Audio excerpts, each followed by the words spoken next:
Hello friends, welcome to the channel. And आज vocabulary की जो महाभारत है उसके अंदर मैं लेकर आया हूं जो महान ग्रेट अपाचे थे उस यौन के, जो सबसे ज्यादा महान है ना। और यह जो दादा थे कौरव और पांडव्स के, that is Bhishma Alice Devvrat, है ना। ये हमने इनकी कहानी सुनी थी। आज हम देखेंगे कि कैसे एक पोता अपने दादा को, है ना, एक डेथ बेड पर सुलाता है और ये क्यों हुआ, कैसे हुआ, इसके पीछे क्या रीजन था। और इसको सुनते हुए हम देखेंगे कुछ अच्छे वर्ड्स, कुछ हम करेंगे रिप्राइज। और जैसे कि आप हमेशा देखते हैं कि नई कहानी शुरू करने से पहले हम पुरानी चीज को जरूर से मनन करते ही करते हैं, तो इसी के साथ हम रिवाइज करते हैं, हम रिकैपिचुलेट करते हैं जो लास्ट हमारी कहानी थी, जो हमने देखा था कि जब अर्जुन को पता पड़ता है कि उसका जो पुत्र है उसके पीछे जो हाथ था वो जयद्रथ का था, तो यह सुन के उसको बहुत तेज इर्क आता है। अब उसको जब बहुत तेज इर्क आता है तब ये वहां पर एक वाव लेता है। ये वाव लेता है कि महादेव की सौगंध, अगर मैंने उसको कल डस्क से पहले पहले अगर मैंने उसको डीकैपिटेट नहीं कर दिया तो मैं अपने आप को इमोलेट कर लूंगा। इमोलेट कर लूंगा is a very good word. यह आप लोग देखते हैं न्यूज़पेपर में भी बहुत बार आता है। कि बार आपने देखा होगा कि अगर कई लोगों की डिमांड नहीं मानी जाती है सरकार के द्वारा, तो सरकार को धमकी देते हैं, या फिर रेड फोर्ट के बाहर, या विधानसभा के बाहर, या असेंबली के बाहर, या पार्लियामेंट के बाहर, गवर्नर के ऑफिस के बाहर, वह अपने आप को कहते हैं कि हम आग लगा लेंगे, अपने आप को इमोलेट कर लेंगे। तो यह एक अच्छा वर्ड है जो कि आपको न्यूज़पेपर में पढ़ने को मिलता है, दैट इज इमोलेट, है ना। अब होता क्या है कि जब शाम को अभिमन्यु का जब पायरे सजाया जाता है, पायरेस अर्थी, है ना, तब वहां पर जयद्रथ, गुरुद्रोण, वो सब भी आते हैं, कौरव भी आते हैं, है ना।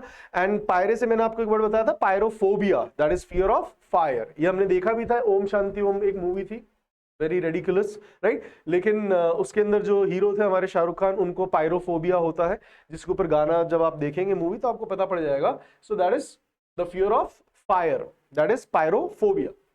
अब होता क्या है कि जब वहां पर गुरु द्रोण आते हैं तो अर्जुन जो है वो पूछता है कि हे गुरुवर, आप बताइए कि मेरे पुत्र ने डेस्टर्डनेस तो नहीं दिखाई, है ना। आपको पता ही है हाउ स्टॉलवर्ट ही वॉज, वो कितने स्टॉलवर्ट था अभिमन्यु। तो जो गुरु द्रोण है वो भी कहते हैं कि नहीं अर्जुन, जो तुम्हारा पुत्र है वह इंट्रिपिड्स की श्रेणी में आएगा, इतिहास उसको हमेशा इंट्रिपिड कह के बुलाएगा, that is brave. It's a very good word. ये बहुत सारे आपको कॉम्पिटिटिव एग्जाम्स में आपको देखने को मिलता है, दैट इज इंट्रेपिड, जिसका मतलब होता है वेरी ब्रेव, करेजियस, स्टॉलवर्ट। अब जब ये जयद्रथ वहां पर आता है और वो पुष्प चढ़ा रहा होता है ना, मैंने आपसे पूछा भी था एक सवाल कि जब हम किसी को वह सर्किल वाला जब हम पुष्प चढ़ाते हैं तब उसके लिए हम क्या वर्ड यूज करते हैं, that is known as wreath. It's a very good word, WREATH। भाई एक होता है तड़पना, रिथ, WRITHE। ये तो होता है जब आप किसी के वियोग में या दर्द में, पीड़ा में जब आप तड़प रहे होते हो तब हम ये वर्ड यूज करते हैं।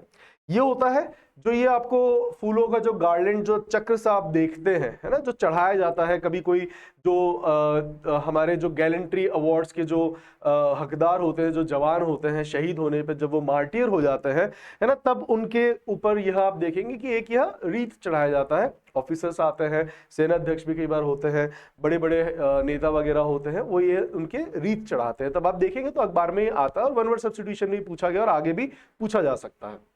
भाई तो जब ये जयद्रथ को पता पड़ता है तब जयद्रथ युद्ध के मैदान से फ्ली होना चाहता है, क्योंकि जयद्रथ जब सुनता है, जब अर्जुन उसको फेस टू फेस कहता है कि तुम मेरे पुत्र के शव को, कॉर्पस को हाथ मत लगाना और मैं कल तुम्हें मारूंगा। अब जैसे ही वो सुनता तो उसको पता है कि अर्जुन जो है, अर्जुन इज वेरी अडेप्ट।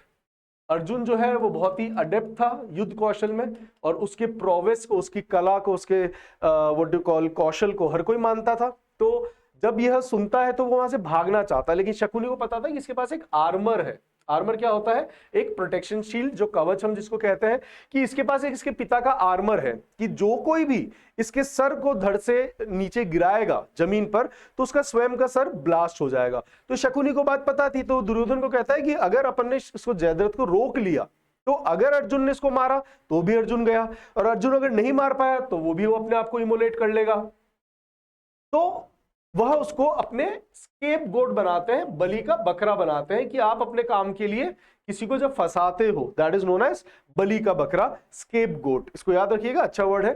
तो वो उसको परसुएड कर लेते हैं, और परसुएड करते समय वो उसको क्या बोलते हैं कि तुम डरो मत, हमारे जितने भी कौरव के अपाचेज हैं वे तुम्हें बिसीज करके रखेंगे, वह तुम्हें घेर के रखेंगे। Fine, besiege is a very good word, that is cordon, ये मैंने लिखा भी है यहां पर, हमने इसका कल सिनोनिम भी देखा था, it's a very good word. Fine, तो यह जयद्रथ को रोकने में कामयाब हो जाते हैं। अब होता क्या है, जब अगला दिन आता है और जब युद्ध की शुरुआत होती है, तो अर्जुन का तो एक ही बुल्स आया था टारगेट कि उसको तो जयद्रथ को मारना था, है ना। सबसे पहले उसका जो कॉन्फ्रंटेशन होता है, आमना सामना होता है, वो किससे होता है, गुरुद्रोण से होता है। तो गुरुद्रोण से रिक्वेस्ट करता है, बिसीज करता है कि हे गुरुवर, मुझे जाने दो, मुझे अपने पुत्र की मौत का वेंजेंस लेना है, तो कृपया मेरे मार्ग में ना आए। राइट, अब जो द्रोण है वो चले जाते हैं। अब जब द्रोण उसको रास्ता देते हैं अर्जुन को, तो यह देख के दुर्योधन को बहुत तेज इर्क आता है ना। अब इर्क के देखो हमने कितने सारे सिनोनिम्स याद कर लिए हैं, आपको भी याद आ गया होगा, वेक्स, रैथ, राइल। राइट, तो अगर अपन देखते हैं कि अगर अपन ने 10 वीडियो देखे, उसमें से एक अपने रिकैप का हटा दो। राइट, और अगर अपने पास 9 वीडियो है, 9 इंटू अगर अपन आधे घंटे का भी एक वीडियो मानते हैं, तो 4.5 घंटे हैं। अब 4.5 घंटों में अगर अपन ने 200-250 वर्ड्स अगर हमने याद कर लिए हैं, तो I think my work is done. Right, and my work is done मतलब कि हाँ, अपन आगे भी इसको ऐसे कंटिन्यू रखेंगे जब तक कि आप 1000-2000 वर्ड्स बाय हार्ट नहीं कर लेते हो, चाहे डिफरेंट कहानियों के साथ आना पड़े, है ना, जिससे कि क्योंकि महाभारत अब इतनी लंबी, उसकी छोटे छोटे किस्सों से आप भी बोर हो जाए, तो I will try to bring up with some एक छोटी सी कहानी, एक छोटा सा प्लॉट, और उसको उसी में खत्म कर दिया, और उससे हमें नए नए वर्ड्स याद कर लिए। और फिर मैंने कहा था I will come up with different genres, that I will also come, but एक बार स्टोरी से हो जाए फिर अपन डिफरेंट जॉनरास के मजे लेंगे। फाइन, अब क्या होता है कि जो गुरु द्रोण है वो दुर्योधन को बहुत ही बिफिटिंग रिप्लाई देते हैं। जब दुर्योधन उनसे बदतमीजी से बात करता है, गुस्से में बात करता है, तो उसको बिफिटिंग रिप्लाई देते हैं कि मेरा काम है राजा को कैप्चर करना, ना कि ये अर्जुन को रोकने का मेरा कोई दायित्व नहीं है। राइट, अब क्या होता है कि जो अर्जुन है वो बार बार सूरज की तरफ देख रहा होता है। तब यहां पर क्या है कि कृष्ण उसको समझाते हैं कि ये वाव लेना इट्स नॉट गुड, बिकॉज तुम अपने जो फोकस है, जो तुम्हारा बुल्स है, तुम उससे एस्ट्रे हो जाते हो, भटक जाते हो, है ना। एस्ट्रे यहाँ पे वर्ड लिखना रिवीजन में भूल गया, बट यस मैंने आपको करवा दिया है। अब क्या होता है, जब आगे चलते थे वो देखते हैं कि अब डस्क होने वाली है ना, और जो जयद्रथ है उसको सब कॉर्डन करके बैठे हैं, तो अर्जुन के लिए it will be very hard. तो वो क्या करते हैं, यहाँ पर जो कृष्ण है वो एक गैम्बिट चलते हैं। अब गैम्बिट में क्या करते हैं, वो सूरज को वेल कर देते हैं। अब ये जब देखते हैं जयद्रथ कि सूरज तो अब चला गया, डस्क हो चुकी है, तो वो बहुत एक्सटेटिक हो जाता है, बहुत खुश होता है, और यह खुशी खुशी में वह अपने घेरे से बाहर आ जाता है। और वो जैसे ही बाहर आकर वो अर्जुन का जीर उड़ा रहा होता है। जीर is a very good word, बहुत एग्जाम्स में आया, मैंने बताया भी था, इसके साथ एट आती है प्रेपोजिशन, काइंडली याद रखें। तो अब जैसे ही वो बाहर आता है, तो जो कृष्ण है वह वापस एक प्लॉय चलते हैं, एक गैम्बिट चलते हैं। ये एक सीरीज भी थी, क्वींस गैम्बिट, अगर आप लोगों ने किसी ने देखी, चेस के ऊपर है, टाइम मिले तो देख लेना, नाइस सीरीज। तो जैसे ही वो बाहर आते हैं, तब कृष्ण एक और गैम्बिट चलते हैं कि अब वो सूरज को अनवेल कर देते हैं। Unwell is बेपर्दा। फाइन, तो जैसे ही वो उसको बेपर्दा करते हैं, है ना, अब वो अर्जुन को कहते हैं कि हे कुंती, तुम अपना गांडीव उठाओ और इसको अब ऐसा डीकैपिटेट करो कि जो इसका सर है वो किसकी गोद में जाके गिरे, उसके पिता के, और पिता डर के नीचे गिरा देते हैं, एंड उसका सर पिता का ब्लास्ट हो जाता है, और यहां पर वो बच जाता है। फाइन, अब हम देखेंगे कि ये जो भीष्म थे, है ना, एक भीष्म क्यों यहां पर तीरों की शैया पे सोए हुए थे। दूसरा, आज जब ये मैं कहानी पढ़ रहा था तो मैंने देखा कि मैं भी सोचता था बचपन के अंदर कि भीष्म जो इतने टाइम तक लेटे क्यों रहे, मतलब उनके हाथ में था, ही वॉज जैसे कि आपको पता ही है, जो भीष्म थे, आज की हमारी कहानी के जो प्रोटैगनिस्ट है भीष्म। अब हुआ क्या था यहां पर, ये कहानी कैसे उनकी मृत्यु तक पहुंची, हुआ क्या कि जो दुर्योधन था, अब दुर्योधन एक दिन इनके पास आया, भीष्म के पास, और बहुत ही वेहेमेंटली, बहुत ही गुस्से के साथ, है ना, वेहेमेंट इज एंगर, वेहेमेंटली मतलब गुस्से से, है ना। जब भी कभी किसी वर्ड के साथ अगर आप देखते हैं एलवाई लग रहा है, तो अधिकतर में, हमेशा नहीं कह रहा, बट अधिकतर वह से पे चला जाता है ना, स्लोली, धीरे से, है ना, वेहेमेंटली, गुस्से से। फाइन, कॉर्डियली दोस्ती के तरीके से, है ना। सो वो आकर दुर्योधन बहुत ही वेमेंट तरीके से भीष्म को कहता है कि बोले कि हे पितामह, आप तो पांचों पांडव को मारना ही नहीं चाहते हो, क्योंकि आपसे बड़ा इयॉन, इस इयॉन में आपसे बड़ा कोई अपाचे, कोई नाइट, कोई वॉरियर तो है ही नहीं, आप मारना नहीं चाह रहे हो उसको, है ना।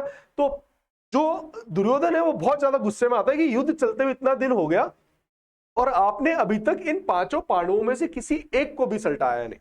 राइट, अब जो हमारी कहानी के प्रोटैगनिस्ट हैं, जो भीष्म है, वो क्या करते हैं, वह 5 तीर निकालकर साइड में रख देते हैं। अब भीष्म क्या करते हैं, 5 तीर लेते हैं, सिलेक्ट करते हैं और कहते हैं कि यह जो तीर है यह कल पांडवों की मृत्यु का कारण बनेंगे और इन पर मैंने पांडवों का नाम लिख दिया। अब जो दुर्योधन है वह संतुष्ट होता है कि ठीक है, इन्होंने रख दिए। अब यहां पर ये कृष्ण को पता पड़ जाता है कि जो भीष्म है, अब इन्होंने एक और वाव ले ली है कि अब ये जो 5 तीर है कल मैं इनसे पांडवों को मारूंगा, क्योंकि वो चाहते तो नहीं थे, लेकिन वे परेशान होकर कि उनका नाम खराब किया जा रहा है। क्योंकि उन्होंने क्या कहा था, उन्होंने कहा था कि मैं हमेशा हस्तिनापुर का क्या बन के रहूंगा, पैट्रन। ये हमने पहले भी देखा है, पैट्रन का मतलब होता है संरक्षक। ये हमने देखा था जब इन्होंने वाव ली थी, जब इन्होंने चेस्टिटी की वाव ली थी कि मैं ब्रह्मचर्य का पालन करूंगा। साथ ही उन्होंने यह भी कहा था कि मैं हस्तिनापुर के सिंहासन का हमेशा पैट्रन बन के रहूंगा। अब पैट्रन बन के रहना है, आप धृतराष्ट्र के साथ आप लड़ रहे हो, लेकिन आप पूर्णतया से आप उनकी तरफ नहीं हो। तब जब दुर्योधन ने कहा, तब उन्होंने यहां पर 5 तीर अलग से रख लिए। अब जैसे ही कृष्ण को पता पड़ गई ये बात, है ना, कृष्ण आपको पता ही है, he was omniscient, he is, I am so sorry, right. So जो कृष्ण है वो तो ओमनिसिएंट है, सर्वज्ञानी है, अंतर्यामी है, सब जानते हैं। उनको पता पड़ गई कि भैया भीष्म ने अब ऐसा वाव ले लिया है, अब ये तो कल पांडवों को मारेंगे। तो वो क्या करते हैं सॉरी, द्रौपदी को एक दासी के साथ भेजते हैं, और दासी के साथ भेजते नहीं, दासी के वेश में खुद आते हैं, है ना। वह एक दासी के कपड़े पहन लेते हैं और वह द्रौपदी के साथ आते हैं कि भीष्म को ऐसा लगे कि यह दुर्योधन की बीवी है, ना कि पांडवों की। क्यों? क्योंकि पांडव जो थे वो बिना दासियों के थे, दास दासियों के, तो यह खुद दासी बन के उसके साथ जाते हैं। और यह जब जाते हैं तो अंधेरा था, तो जो बूढ़े हमारे पितामह थे वो क्या करते हैं कि जब द्रौपदी उनके चरण स्पर्श करती है तब वो उसको कहते हैं कि सौभाग्यवती भव। तब यहाँ पे द्रौपदी कहती है कि हे पितामह, एक तरफ तो आप वाव ले रहे हैं कि आप मेरे 5 पतियों को कल स्ले कर देंगे, कल आप उनको मार देंगे, दूसरी तरफ आप मुझे यह ब्लेसिंग्स दे रहे हो कि मेरा जो सुहाग है, जो मेरा पति है, वो लंबा जिए, दे लिव लॉन्ग। ये कैसी आपकी बात हुई कि आप अपना ही जो वचन है वो आप खराब कर रहे हो, आप मुझे ऐसी दुआ दे रहे हो। तब जो भीष्म है बोले कि ये तो तुमने मेरा अब क्या कहते हैं, मुझे उसमें डाल दिया बिविल्डर में, राइट। तुमने मुझे बिविल्डर कर दिया, कंफ्यूज कर दिया, मुझे असमंजस में डाल दिया कि अब मैं क्या करूं, है ना। बोले कि अब तुम्हारे साथ ये कृष्ण आया है ना, वो पहचान जाते हैं कि ये कृष्ण है। बोले कि और कौन कर सकता है? बोले कृष्ण, कि तुमने मेरे यहाँ पे वचन भी तोड़वा दिया और यहाँ पे इनकी लंबी उम्र भी ले ली। अब तुम एक काम करो, जो भीष्म है वो खुद ही बताते हैं कि तुम एक काम करो, तुम जाओ। बोले कि अब मैं अपना वचन तो कैसे तोड़ूं, तो कल मुझे मरना पड़ेगा, क्योंकि आपको पता है कि प्राण जाए पर वचन न जाए, राइट। तो इनको था कि मैंने अब दुर्योधन को वचन दे दिया है और तुम्हें भी मैंने ये व्हाट डू कॉल दुआ दे दी है, मैंने तुम्हें क्या कहते हैं आशीर्वाद दे दिया है कि तुम भी सौभाग्यवती रहो। तो अगर इन दोनों को सत्य होना है तो अब मेरा समय आ गया है कि मुझे जाना पड़ेगा। अब यहाँ पे भीष्म कहते हैं कि जो शिखंडी है, आपको पता था कि अंबा ने भी एक वाव लिया था, अंबा ने भीष्म को कर्स भी दिया था कि तुम्हारी मौत का कारण मैं बनूंगी, चाहे मुझे कितने भी जन्म लेने पड़े। तो यहां पे भीष्म कहते हैं कि जो ये शिखंडी है यह अंबा का ही जन्म है और इसमें मुझे आज भी अंबा ही दिखती है। तो तुम कल ऐसा करना, इसको अर्जुन के साथ रथ पर सवार कर देना और मैं औरतों पर हाथ या तीर अस्त्र शस्त्र नहीं उठाता। तो कल अब यहां पर क्या होता है कि जो अर्जुन है, अब अर्जुन के साथ वो खड़ा करते हैं। अर्जुन को पहले तो परसुएड करना कि भाई तेरा दादा है, आपको उनको मारना है ना। अब अगर आपने ये सीरियल देखा है तो मतलब सही में रोना आ जाता है, जिस तरीके जो उनका जो लेवल था एक्टिंग का, है ना, कि जिस तरीके से एक पोता अपने दादा, और ये भी आप जानकर आप ताज्जुब करेंगे, you will be very much appalled कि अर्जुन भीष्म का फेवरेट था और भीष्म अर्जुन के फेवरेट थे। तो दोनों का जो रिश्ता था, दोनों की जो एमिटी थी, जो बॉन्ड था, आपको वैसे ही पता है कि जो दादा होता है उसका जो आखिरी दोस्त होता है वो पोता होता है, और जो पोता होता है उसका पहला जो दोस्त होता है वो दादा होता है ना। तो आप देखिएगा कि महाभारत में किस तरीके से बताया गया है कि योर ड्यूटी जो तुम्हारे धर्म है वो सर्वोच्च है, उसके लिए चाहे कुछ भी करना पड़ जाए। तो यहां पर यह जो अर्जुन है वो तैयार होता है कि ठीक है मैं शिखंडी को लेके जाऊंगा, और जब शिखंडी आता है सामने या आती है, मतलब उनकी तरफ से, भीष्म की तरफ से वो आती है, अपने लिए वो आता है, एंड जब वह सामने आता है तो जो भीष्म है वह अपना शस्त्र त्याग देते हैं और कृष्ण कहते हैं कि अब अपनी अर्जुन को कि हे कुंती, अब तुम अपने बाणों की इनके ऊपर बारिश कर दो। तो जो अर्जुन है वह उनके ऊपर बाणों की जो है बारिश करता है। एंड जैसे कि आपको पता ही है कि जो भीष्म थे उनको उनके पिता ने बूंद दिया था, किसका? यूथेनेशिया का। Euthanasia is a very good word, जिसका मतलब ही होता है इच्छा मृत्यु। यह बहुत ज्यादा चर्चा में रहा है शब्द, ये मैंने आपको पहले ही बताया है। हमारे केरल के अंदर एक नर्स थी, I just forgot her name, sorry, and उनके जो वहां पर वार्ड बॉय था उसने उनका ब्रूटली ही raped and she went into coma. अब वह 42 साल तक वेजिटेशन में रही। Vegetation is a very good word. Vegetation का मतलब होता है जब कोई व्यक्ति हिलडुल नहीं सकता, जब वो बेड रिडन हो जाता है, उसको हम कहते हैं वेजिटेशन ना। जो वेजिटेबल की तरह की लौकी को अगर मैंने ऐसे रख दिया तो लौकी कहीं नहीं जाएगी, है ना। तो she was in vegetation for 42 years. I read that and it was the headline euthanasia at that time. I think it is in 2016-15 around. It was a very seething topic at that time. बहुत ज़्यादा burgeoning और बहुत ज़्यादा ज्वलनशील मुद्दा था। और अब जाके हमारे यहाँ पे पैसिव जो what you call passive euthanasia है वो अलाउड है, एक्टिव अलाउड नहीं है। और यह कई देशों में एक्टिवली अलाउड है, कई देशों में नहीं है, है ना। तो जो नर्स थी वह 42 साल तक, है ना, वह कोमा में रही, वेजिटेशन पे रही, और उनकी मित्र जो थी वह, उनकी जो क्रॉनी थी वह उनका केस लड़ रही थी। और फिर उन्होंने कहा था कि जब 42 साल से है तो इसको अब आप क्यों एक बोझ की तरह ढोए जा रहे हैं, है ना। इनको आप इस दर्द से, इस पीड़ा से आप इनको फ्री करें। तब जाके सुप्रीम कोर्ट का ऑर्डर था एंड तब उनको यूथेनेशिया किया गया था। चलते हैं अपन आगे। अब आपको पता है कि इनको, जो भीष्म थे, इनको यूथेनेशिया का वरदान था। तो ऐसे तो मरते नहीं अपनी इच्छा के बिना, तो इन्होंने इच्छा दर्शा ली। अब इच्छा दर्शा दी एंड अर्जुन ने वहां पे तीरों की जो थी उनके लिए शैया तैयार कर दी। अब देखो पोता रो भी रहा है ना, अब रोएगा। He was wailing like a kid, वह वेल करने लगा अपने दादा के लिए। दादा है, ठीक है, ड्यूटी है, धर्म है। कृष्ण ने उनको इतना ज्यादा मोटिवेट कर दिया कि भाई मार ही दे, तो उसने मारा। लेकिन दादा से मोह तो था, तो he started wailing like a kid. Wail is like जब बच्चा जो रोता है उसको हम कहते हैं wail. Wail is a very good synonym. ये बहुत सारे एग्जाम्स में आया है, तो आगे भी आ सकता है, तो कृपया करके ध्यान रखें। सॉरी। अब होता क्या है गाइस कि जो भीष्म है, अब उनका पूरा जो शरीर है वह पेनिट्रेट हो चुका है बाणों से, and he was also writhing in pain. वो पेन में तो थे, लेकिन अब वह एक ऑस्पिशियस घड़ी का इंतजार कर रहे थे अपने प्राण त्यागने का। ऑस्पिशियस घड़ी, ऑस्पिशियस घड़ी मतलब शुभ घड़ी। अब शुभ घड़ी का क्या वेट कर रहे थे? उस समय जो सूरज था वह समर सोलिस्टिस में था, दक्षिणी गोलार्ध में था, और इस कारण से अब वह वेट कर रहे थे किसका? उत्तरायण का, कि जो सूरज है वह नदर्न हेमिस्फीयर की। आपको पता होगा उत्तरायण, राइट। अभी हमारे राजस्थान के अंदर, जयपुर के अंदर खासकर, हम 14 जनवरी को जो मकर संक्रांति बनाते हैं, कि जब सूरज हमारा मकर राशि में है ना। और यह गाइस ठंड की परिभाषा भी यही होती है। ठंड आपके टेम्परेचर से नहीं चलती है। ठंड का मतलब होता है जब आपका सूरज दक्षिणी गोलार्ध की तरफ चला जाता है, जब उसकी सीधी रेखा है दक्षिणी गोलार्ध में पड़ती है, तब वो कहलाती है विंटर। और जब वह उत्तर में पड़ती है तब वो कहती है उत्तरायण, है ना। इसीलिए जब सूरज अब दक्षिण से उत्तर की तरफ चलती है, इसलिए आप देखेंगे कि 15 या 14 जनवरी के बाद आपकी गर्मियां चालू होती है। क्यों? क्योंकि सूरज अब दक्षिण से उत्तर की तरफ चल रहा है। तो ये भी जो हमारे दादाश्री थे, यह इंतजार कर रहे थे, he was waiting for that auspicious time कि उत्तरायण आए, and then I should release my life, I should release my breath, right. And तभी वहां पर कृष्ण आते हैं।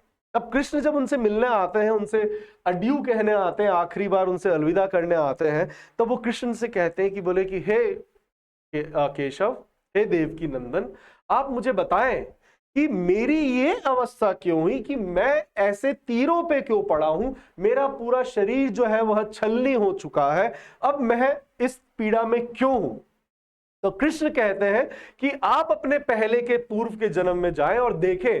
तो यहां पर जो भीष्म है वो कहते हैं कि हे केशव, मैं 100 जन्म देखे आया पड़े पड़े, लेकिन मुझे तो कुछ ऐसा नहीं मिला। तो कृष्ण कहते हैं कि तुम एक जन्म और देख कर आओ। तब वो एक जन्म और देख कर आते हैं और वो बोलते हैं कि हाँ केशव, मुझे पता पड़ा कि मैंने अनजाने में एक बार, उन्होंने अपने प्रीवियस लाइफ के अंदर एक बार एक जो सांप था, है ना, वह आग में एनगल्फ्ड था, वह आग में, आग से घिरा हुआ था। तो वह उसको बचाने के चक्कर में उन्होंने उसको उठाकर फेंका। अब उन्होंने उसको उठा के फेंका बचाने के लिए, काम तो पुण्य का था, काम तो यह प्रोपिटियस था। Propitious is a very good word guys. Propitious का मतलब ही होता है शुभ, पुण्य का काम, ऑस्पिशियस काम नहीं, पुण्य, है ना। Propitious is a very good word, और इसका होता है जो पुण्य का काम होता है ना। तो उनको भी लगा कि यार ये तो पुण्य का काम है, मैंने इसकी किसी की जान बचाई है, लेकिन असल में वो एक ऋषि थे। वह जाके सांप जो है वो गिरता है गलती से झाड़ियों में, है ना। तो वह उसको, भीष्म को श्राप दे देते हैं ऋषि जो होते हैं, जो यहाँ पर ऋषि जो होते हैं वह उस कांटों के उसके अंदर उलझ जाते हैं, और यहां पर वो उसको बेन देते हैं कि जैसे मेरा जो शरीर पूरे इन छोटे छोटे छोटे छोटे थॉर्न, थॉर्न क्या होते हैं, कांटे। एक तो अपन ने देखा था थ्रोन, थ्रोन क्या होता है, सिंहासन, राइट। ये तो हो गया आपका सिंहासन, और ये क्या हो गए, कांटे। तो उनका जो शरीर था वो पूरे थॉर्न से छलनी हो गया था। तो उन्होंने बेन दिया था, बोले जिस तरीके से तुमने अनजाने में और तुमने बिना देखे, है ना, इसलिए इट इज वेरी इंपॉर्टेंट कि अगर आपने किसी को उठाया है और अगर आप किसी को कहीं रख रहे हो तो आप देखें जरूर कि आप उसको कहां रख रहे हो। तो बोलते हैं कि जिस तरीके से तुमने मुझे ये पीड़ा दी है, तुम भी स्वयं उसी तरीके से पीड़ा में गुजरोगे। इसीलिए जो भीष्म है वह तड़पे थे। इसीलिए गाइस, अगर आप कोई भी काम करते हैं तो जरूर से सोचिए कि हमें हमारे कर्मों का जो फल है वो यहां जरूर से मिलेगा। और महाभारत या कोई भी जो ग्रंथ है, जितने भी आपके एपिक्स हैं, जितने भी आपके होली जो बुक्स है ना, वो आपको सारे यही कहते हैं कि वॉच योर कर्मास, कर्म अच्छे रखो, किसी के लिए भी मेलाइस मन में ना रखें, बुरी भावना ना रखें, है ना। सो मैराइज का मतलब ही होता है when you have ill feeling, so you should not have ill feeling for anyone, otherwise आपको उसका परिणाम मिलता है ना। यहीं पर आपके स्वर्ग और नरक है। तो you should always take care and watch your karmas. Fine guys, with this advice only, and किसी का बुरा नहीं सोचना, है ना, क्योंकि और करना तो बिल्कुल ही नहीं है। फाइन गाइस, क्योंकि आपको फिर इसका बुरा फल जरूर मिलता है। तो इसी थॉट के साथ हम करते हैं एक दूसरे को sayonara. See you in the next video, and kindly अच्छी कहानियां और नई कहानियां सुनने के लिए सब्सक्राइब करें, that is English by heart, जिससे कि आपको इंग्लिश की कोई भी प्रॉब्लम हो, अभी हम सिर्फ वोकैबुलरी कर रहे हैं, फिर हम न्यूज़पेपर, रीडिंग, ग्रामर सारे हम करेंगे। एंड कमेंट करके आप बता सकते हैं कि क्या मैं इनको सबको साथ चलाऊं, कि आपका जो आपका मन है आपको देखने का, पढ़ने का, आप जो पढ़ रहे हैं आप उसे रिलेट कर सके। अगर ऐसा है तो I will come up with 3 videos, जिसके अंदर आपका एक ग्रामर का रहेगा, एक रीडिंग का रहेगा और एक वोकैब का रहेगा, जिससे कि जो भी प्रिपरेशन कर रहे हैं, जो भी अभी आने वाला आपका एग्जाम है, उसके अंदर आपके लिए थोड़ी सी कन्वीनियंस हो जाए एंड आप उसके अंदर अच्छा स्कोर करके आप क्लियर करें। Fine guys, so with that thought, kindly comment me and see you in the next video. Sayonara.